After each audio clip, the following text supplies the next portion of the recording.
तो आज हम लोग जो देखेंगे, जो कंसेप्ट पढ़ेंगे, वो पढ़ेंगे रोल्स थ्योरम का। अब रोल्स थ्योरम क्या है? सबसे पहले इसकी स्टेटमेंट समझते हैं। हम कहते हैं लेट एफ एक्स बी अ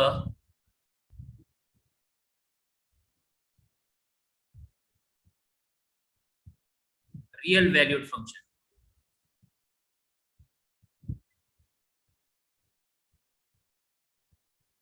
हमने इस कंसेप्ट को बड़े ध्यान से पढ़ेंगे। रियल वैल्यूड फंक्शन का मतलब है कि वो वैल्यू जो उसकी होगी वो रियल नंबर होगी। तो let f x be a real valued function such that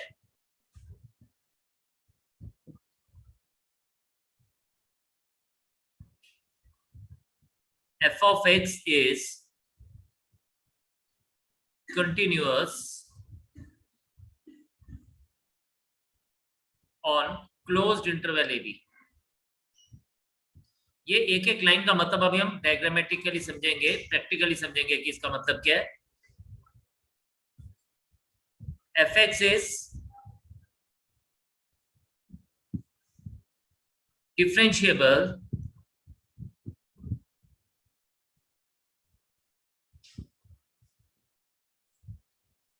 on open interval a b. Third इसके लिए है f of a is equals to f of b, then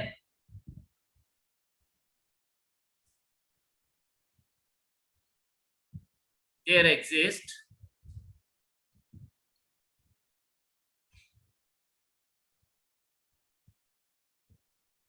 a c belongs to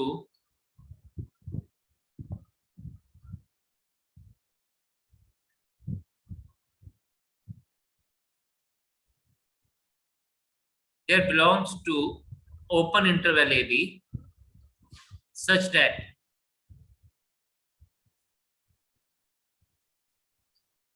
f dash c is equals to 0।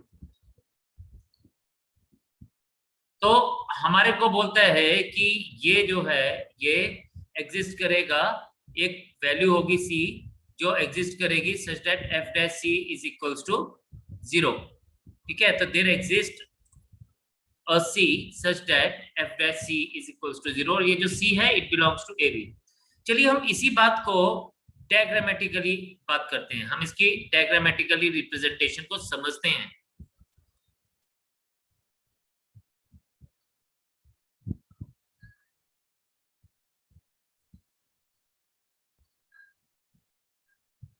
ये जो चीजें हम लोगों को बोलेगी इसको हम डायग्रामेटिकली कैसे बता सकते हैं। Let us see that.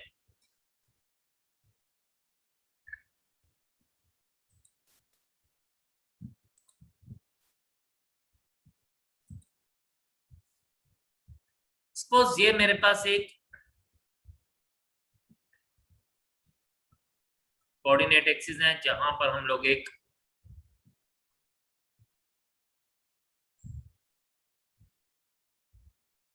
और हमें पता है कि हर एक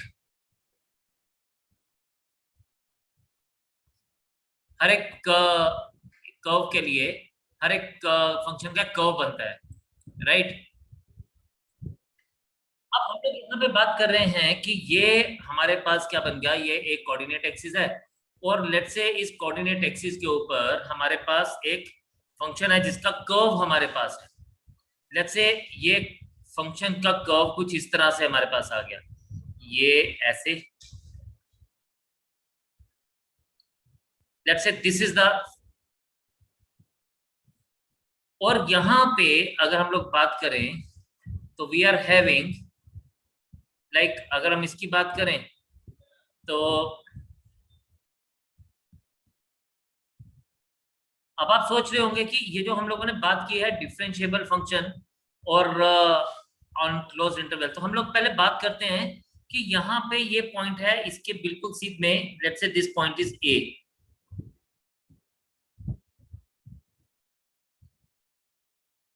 ये इसका एंड पॉइंट है और ये यहाँ पे इसका एंड पॉइंट है बी, राइट। ये इसका एंड पॉइंट है ए और ये इसका एंड पॉइंट है बी। नाउ इसने क्या बोला, इसने बोला इट इज कंटिन्यूअस ऑन, अगर आप इसको देखें तो हमने देखा it is continuous on closed interval a b. तो ए से लेके बी तक ये फंक्शन जो है ये क्या है, ये कंटिन्यूअस है, ये कहीं पर भी ब्रेक नहीं हो रहा है। अगर आप इसको देखें तो this function is a continuous function और ये कहीं पर भी ब्रेक नहीं हो रहा। नंबर 2, अब ये बात आपने बड़े ध्यान से सुननी है। इसने बोला है it is differentiable on open interval a b, यानी ए और बी इंक्लूड नहीं हो रहे हैं। अब सवाल पैदा होता है कि यार ए इंक्लूड क्यों नहीं हो रहे हैं। That is very important thing to understand at least. अब आप देखें, हम लोगों ने कहा क्योंकि जब हम डिफरेंशिएबिलिटी की बात करते हैं तो हमारे पास उस पर्टिकुलर पॉइंट पे, जिस पर्टिकुलर पॉइंट पे हम डिफरेंशिएबिलिटी की बात करते हैं, वो पर्टिकुलर पॉइंट पे हमारे पास एक यूनिक क्या बनना चाहिए, टेंजेंट बनना चाहिए। बट यहां पे क्या हो रहा है, इफ यू सी इस पर्टिकुलर पॉइंट के ऊपर this can be one tangent, this can be another tangent, यानी there can be n number of lines which can passes through this particular point if I'm not wrong. आप देखें सो आप यहां पे देख सकते हैं कि इस पर्टिकुलर पॉइंट पे जहां ए खत्म हो रहा है, जहां पे ग्राफ खत्म हो रहा है ए पर्टिकुलर पॉइंट के ऊपर, दिस दिस पर्टिकुलर पॉइंट पे बहुत सारी ऐसी लाइंस है जो इससे पास होके जा रही हैं।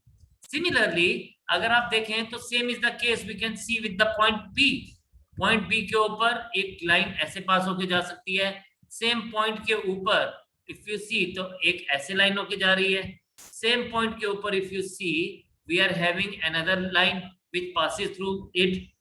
तो हमें पता है कि भाई जहां पे किसी पर्टिकुलर पॉइंट के ऊपर एक से ज्यादा टेंजेंट बनता है या एक से ज्यादा लाइन पास होके जाती है उस पर्टिकुलर पॉइंट से, तो इसका मतलब वो पर्टिकुलर पॉइंट पे फंक्शन डिफरेंशिएबल नहीं होता है। इसलिए हमारे पास क्या होगा, it is differentiable on the open interval a b. Very important thing to understand, right. तो आपको डायग्रामेटिकली पता चल गया। फिर ये बोलता है थर्ड कंडीशन इसने हमें खुद से दी है कि एफ ऑफ ए, यानी the value of F should be same at A and B. अगर आप देखें तो value of F of A, this line is depicting F of A. So हमारे पास ए के ऊपर और बी के ऊपर the value has to be same if you see, ठीक। यहां पे इसने क्या बोला, एफ ऑफ ए, और ये पर्टिकुलर पॉइंट हमारे पास क्या आ रहा है, यही पॉइंट हमारे पास एफ ऑफ बी भी आ रहा है। तो इस पर्टिकुलर पॉइंट पे ये वैल्यू सेम है, ए और बी की वैल्यू सेम आनी चाहिए। तो f of a is equals to f of b. अगर ये हमारी तीन कंडीशन सेटिस्फाई हो रही हैं तो हमारे पास क्या होता है कि देयर एग्जिस्ट अ सी, एक पॉइंट है ए और बी के बीच में, एक और पॉइंट लाइक करता है that is c, such that f dash c is equals to 0। F dash c is equals to 0। No, इस बात को समझना है what do you mean by f dash c and what do you mean by f dash c is equals to 0। ये दो बातें आपने बड़े ध्यान से सुननी है अभी। एफ डैश एक्स होता है derivative of x, right right, ये होता है डेरिवेटिव ऑफ एक्स। और f dash x at c होता है slope of tangent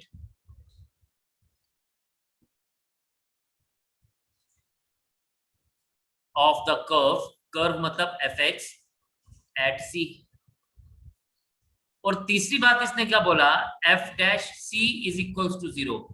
F dash c is equals to 0 का मतलब है it means slope of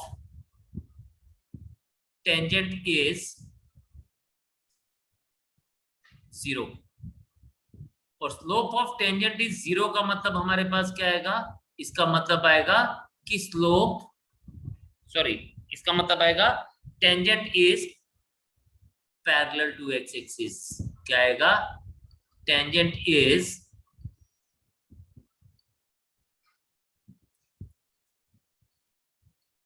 parallel to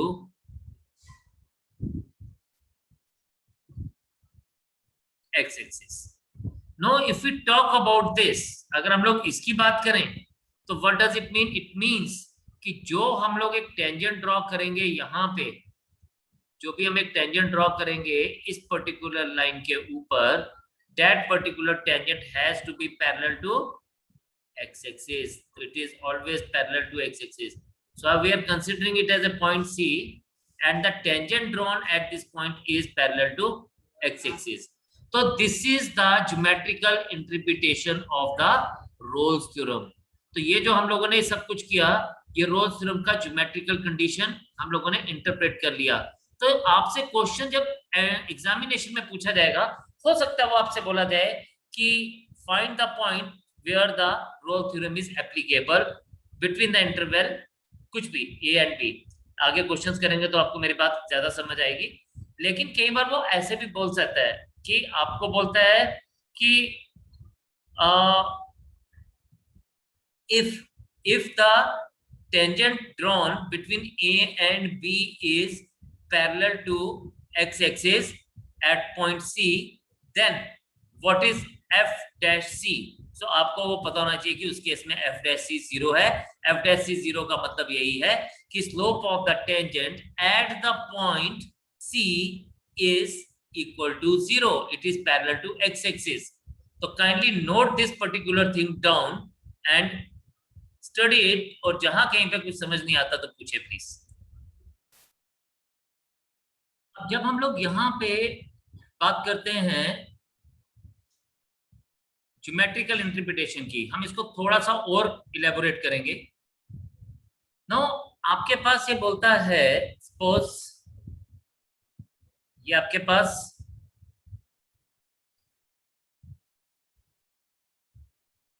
इस तरह से है, और हमारा जो कर्व है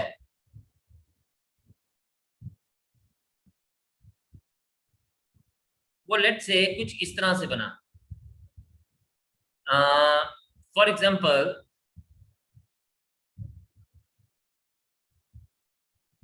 हम इसको इस तरह से लेके चलते हैं कर्व को,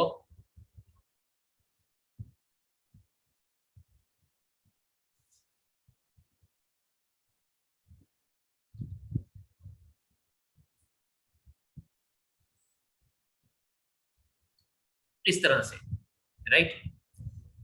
ये हमारे पास एक कर्व बन गया। वैसे आपको अगर ये देखे, अगर मैं इसको ऊपर +1 यूज कर लूं और यहां पे मैं इसको -1 ले लूं, तो आपको ये समझ आ गई होगी ये किसका कर्व है, ये किसका कर्व बन रहा है। कोई बता सकता है आप में से मुझे, ये किसका ग्राफ बना हुआ है मैंने? एनीवन?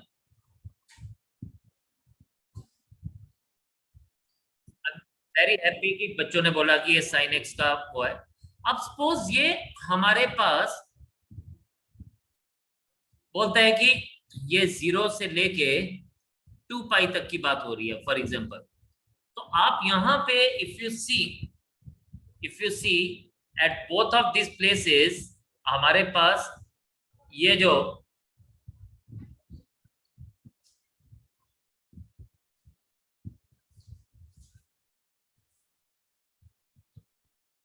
हमारे पास ग्राफ है, यहाँ पे इफ यू कुड सी, तो दो टेंजेंट्स ऐसे बन रहे हैं जो कि पैरेलल टू एक्स एक्सिस है, यानी जहां पे f डैश x जो है वो 0 आ रहा है। तो हमारे पास हम लोग जब बोलते हैं तो हम लिखते हैं देयर एग्जिस्ट, क्या बोलते हैं हम लोग जब रोल्स थ्योरम की बात करते हैं तो हम कहते हैं कि there exist a C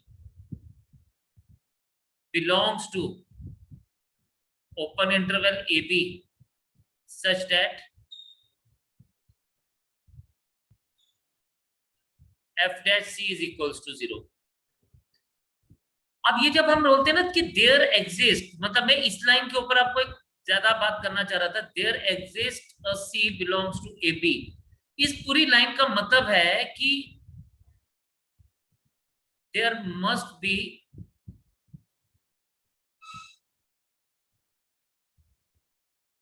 at least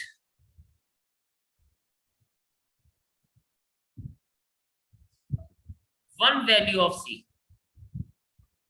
between A and B where, तो कम से कम एक वैल्यू C की तो हमें मिलेगी ही मिलेगी।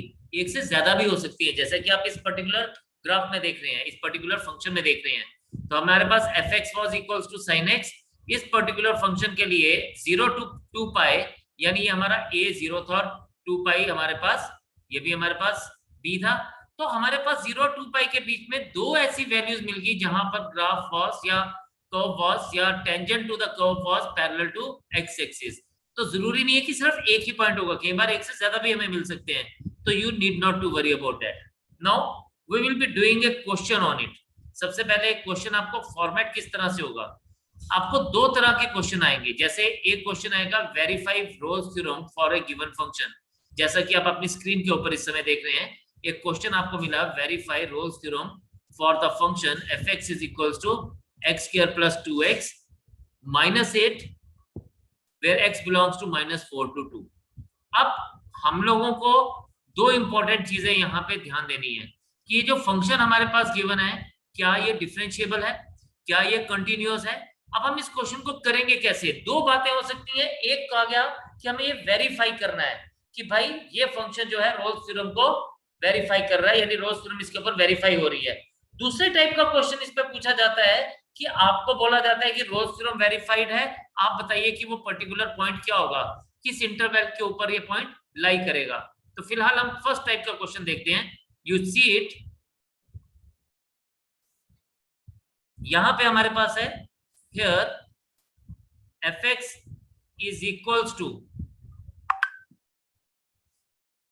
X square plus 2x minus 8। We no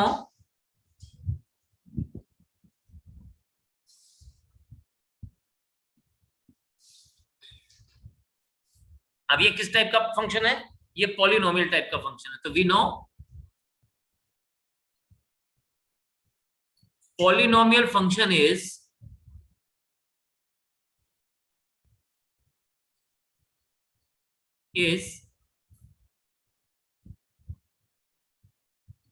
continuous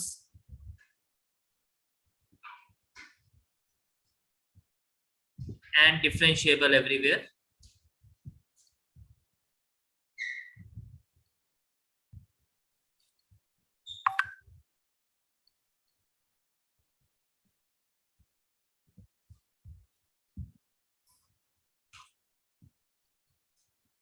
Therefore, fx is equals to x square plus 2x minus 8 is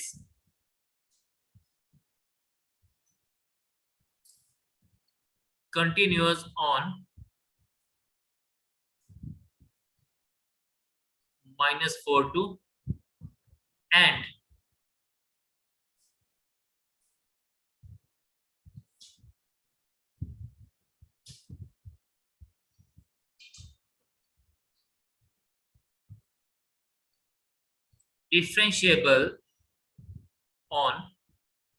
differentiable at open interval -4 to। Also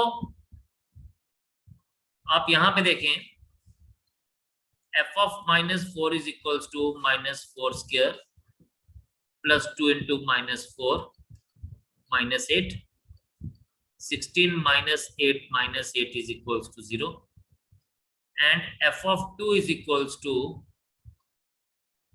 2 square plus 2 into 2 minus 8 is equals to 8 minus 8 is equals to 0. Therefore, f of -4 is equals to f of 2, and basic conditions of Rolle's theorem is satisfied. Basic condition of, तो हमने सबसे पहले ये बताना है कि इसकी जो बेसिक कंडीशन हम लोगों ने डिस्कस की वो सेटिस्फाइड है।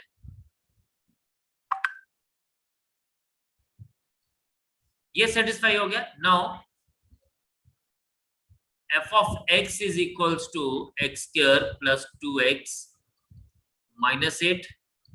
This implies that f of x is equals to f dash x is equals to, मैं डेरिवेटिव सीधा ले रहा हूं, इट इज 2x plus 2. ठीक है, यहां पे हम लिख सकते हैं, चलिए मैं लिख ही देता हूं, let us not gate confused with this. हम इसको लिख ही लेते हैं. Differentiating both sides with respect to x, d by dx of fx is equals to d by dx of x square plus 2x minus it f dash x is equals to 2x plus 2. अब आप यहां पे देखेंगे, this implies that f dash c is equals to f dash c is equals to 2c plus 2. अब यहां पे ध्यान से समझना, हम यहां पे खुद से लेंगे, put f dash c is equals to 0. This implies that 2c plus 2 is equals to 0. 2c is equals to minus 2 और c is equals to -1. क्या मिला? c is equals to हमें -1 मिल गया. and -1 belongs to what? It belongs to -4 2. ठीक है, क्योंकि हमारा interval क्या था? हमारा इंटरवल था -4 and 2. क्या था हमारा interval? Was -4 and 2.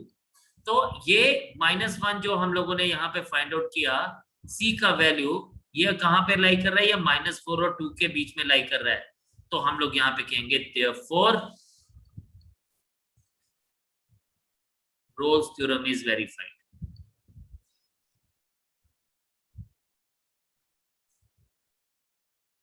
So this is verified.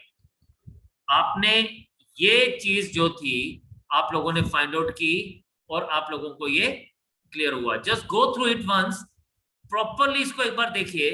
कोई पॉइंट समझ नहीं आता वो पूछे.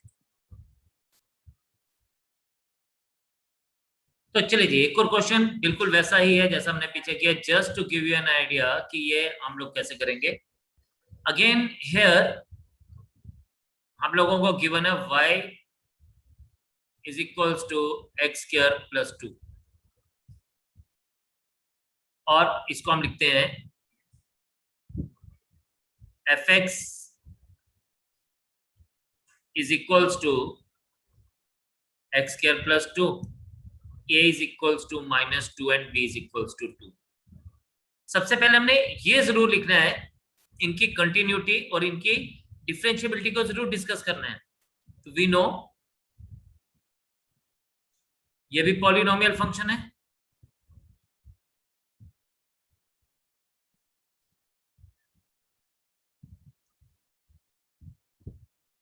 Polynomial function is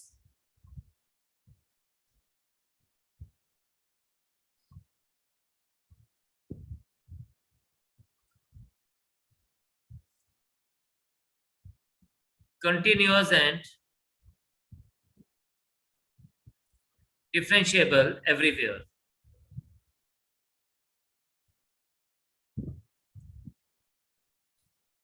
Therefore, fx is equals to x square plus 2 is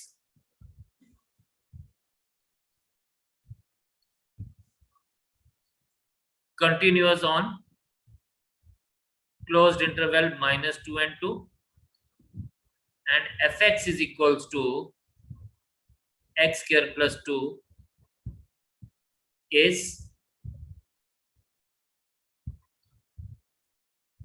differentiable on open interval -2 and 2. यहां तक तो हमारी बात होगी जी. Also f of 2 is equals to 2 square plus 2 equals to 6. and f of minus 2 is equals to minus 2 square plus 2 equals to 6. Since f of 2 minus 2 is equals to f of 2, therefore basic conditions for Rolle's theorem is satisfied. ये तो आपने लिखना ही लिखना और इसके marks हैं. तो ये तीनों स्टेप्स जो है ये बहुत इजी है, आप कर सकते हैं, है ना. अगर आपके पास सपोज टाइम नहीं है कभी, तो ये 3 स्टेप्स तो लिखने ही लिखने हैं ना. Is satisfied.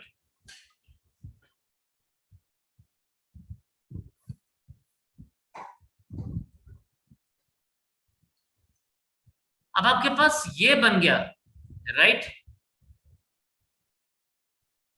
Now if you see here, तो now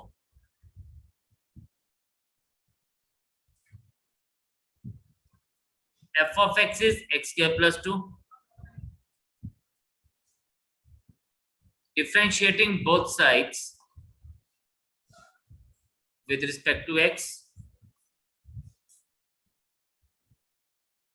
d by dx of fx is equals to d by dx of x square plus 2. और ये हमारे पास क्या बन जाएगा, f dash x is equals to 2x.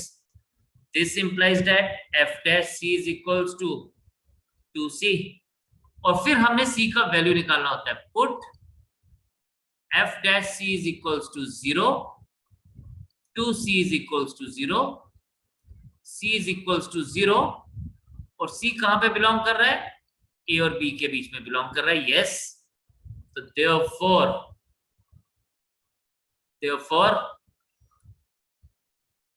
Rolle's theorem is verified. बस आपने c अगर बता दिया कि ये जो c जो है, जो भी c आपके पास आ रहा है उसकी वैल्यू a और b के बीच में लाई कर रही है, इसका मतलब कि आपने रोल्स थ्योरम को वेरीफाई कर दिया. यानी इन नटशेल आपने क्या बता दिया, आपने बता दिया कि हमारा जो वो टेंजेंट बन रहा है कर्व पे at the point 0 in this case is parallel to x axis. आपने ये बता दिया.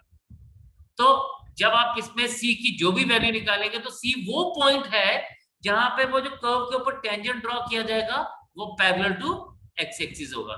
बस इतनी सी बात है रोल्स थ्योरम की, इससे ज्यादा कुछ नहीं है.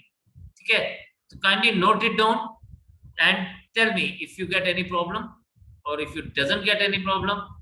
If you don't get any problem, just let me know about that also. The next type of question in the next session. तब तक आप इस कंसेप्ट को क्लियर करिए, देखें, पढ़ें, दोबारा से समझें, और इन केस किसी को भी कोई प्रॉब्लम आती है तो जस्ट आस्क मी. एंड एक गुड न्यूज ये है कि हमारा URL क्रिएट हो गया, जिसके लिए हमने आपको एक ट्रेनिंग दिया था स्टूडेंट्स को. तो URL आज आपके साथ शेयर कर दिया जाएगा और उन बच्चों के साथ उनके यूजर नेम और पासवर्ड भी शेयर कर दिए जाएंगे. और आप लोगों ने उसके ऊपर जाके and you have to start doing the practice now. So thank you very much. Next session में आपसे दोबारा से मिलेंगे. तब तक के लिए आप प्रैक्टिस करते रहें, पढ़ते रहें, आगे बढ़ते रहें. God bless you all and जय हिंद.